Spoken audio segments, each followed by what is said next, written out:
Hmm. गाबोन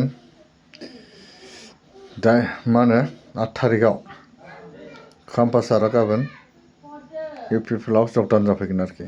बेनि थाखाय रायजो राजाफोरखौ जाहाथे बिपिएफनि सोर सोर दं बिथांमोनहा इउपिपिएलआव गासिबो खाम्फा सारजों जगदान जाफैबा गाहाम आरोखि। मानो होनबा बर'फोरनि माबाफोरखौ सुस्रांलांनो हायो आरोखि, जेंनाफोरखौ जाहाथे खौसेथि जायोबा गोरा जायो।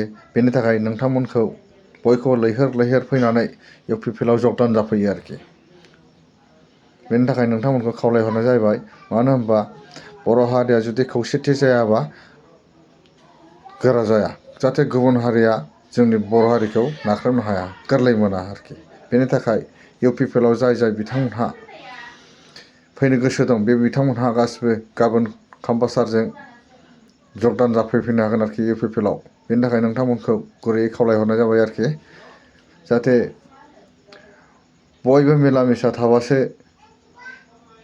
मा होनो मेला मिसा खौसेथि जाबासो हारिया गोरा जायो। बेनि थाखायनो नोंथांमोनहाबो बयबो बुजिनांगौ आरोखि। जेरखम खाम्फा सारा दा बिपिएफनिफ्राय बुजिनानै इउपिपिएलआव जगदान जाफैदों। मानि थाखाय जाफैदों, इउपिपिएलआ मानि थाखाय गोरा जादों, मानि थाखाय इउपिपिएलआव जगदान जाफैनांगौ जादों खाम्फा सारा, बेखौथ' नोंथांमोनहा बुजिखागोन निस्सय। बेनिखायनो नोंथांमोनहा बेले बेजे सानालासिनो जाहाथे जोंनि इउपिपिएलआव फैनानै जगदान जाफैयो आरोखि। बेनि थाखाय नोंथांमोनखौ खावलायहरनाय जाबाय। गोजोन्थों।